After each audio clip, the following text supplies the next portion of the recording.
Greetings and thanks for spending a few minutes with me. For those of you that don't know, I'm Mark Ridley, the new president and CEO of FHN. But of course not new to FHN. I've been with us since the beginning of the journey for our FHN. It's an exciting time for all of us and it'll be a very busy time, and that's what I wanted to talk to you a little bit about today. But before we get too far into our actual go live, let's talk a little bit about why we went on this journey anyways. So what was the start of our FHN and what were we looking to accomplish? So as we talk about the beginning of our journey, the welcome to our FHN, this was the first time that we introduced our FHN as a name for our new product, our new electronic health record.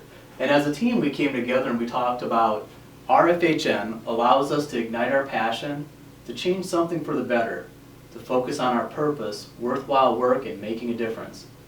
Together, we'll implement and optimize the standardized processes and workflows guided by evidence-based practices. And we'll define the care delivery and coordination to improve safety, quality, and the entire patient experience. I think we've made good on that commitment. With the many caregivers that have been engaged in designing the process, we've brought in experts from around the country to help us to build it. But more importantly, what they did is they acted as coaches for the so many of you that actually worked programming the product, designing the workflows, and making sure that we made it our own. So I'm really proud for the hundreds of FHN caregivers that have been involved in this process. However, no matter how well that we prepare, there's always going to be some disruption as we enter into a big project like this. And so we want to be able to acknowledge that. Soon, you'll have a small army of consultants and trainers and technicians along with our own super users that will be traveling around our different sites throughout our hospital, throughout our clinics, and many of our facilities willing to help and to provide that at-the-elbow support. You'll be able to identify many of these users because they'll be wearing a blue vest similar to where I'm wearing. These are individuals that are there to support us through the process.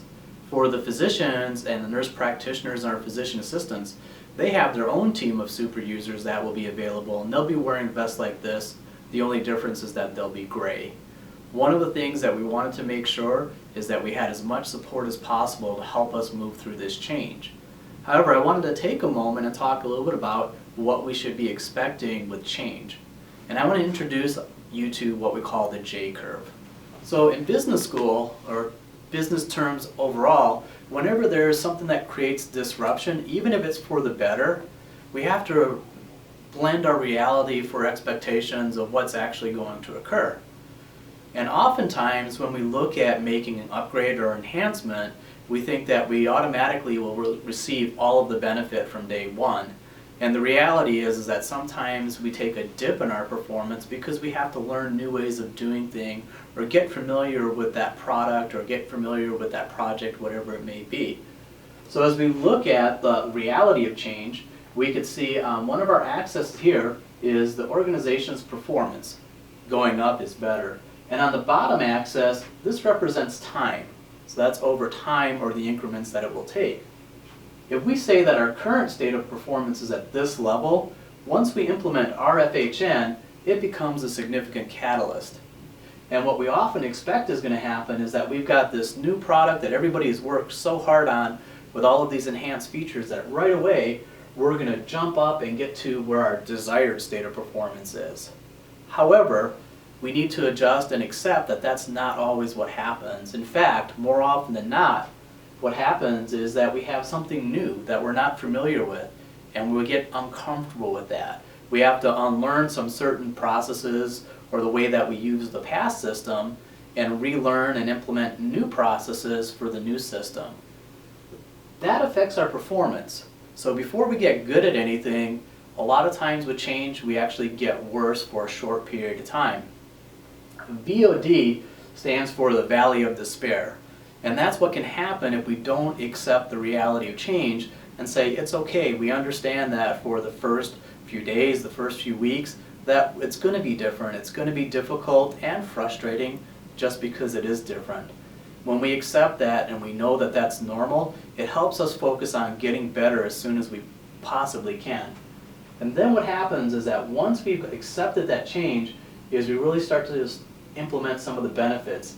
and our performance continues to increase until we hit to our desired state of behavior. And the difference between our current state and our desired state is the hard work that many of us are doing, many of you will be doing. So I'm sharing this with you so you don't get frustrated and to accept that we are going to see a little bit of a dip, and what our role is to try and shorten this period of time as much as possible to get through that J curve. I know that you'll be able to do it. You have lots of support of each other from outside resources, but more importantly, when we talk about the reality of change, what I know makes a difference here at FHN, or what we'll call the magic of FHN, is our people. And so this quote from Walt Disney states, "You can design and create and build the most wonderful place in the world, but it takes people to make the dream a reality." I can't see any more statement being more aligned with our FHN, because it's our people that have designed and created this system. And it's really our people that are going to make this dream a reality. So the magic of FHN is each of you. So I want to congratulate you in advance for being brave and undertaking this journey, and express my sincere appreciation for your patience and your support as we go through this new implementation of RFHN, keeping in mind what the desired state will be and all of the beneficial outcomes we'll have for patients, our staff, and providers.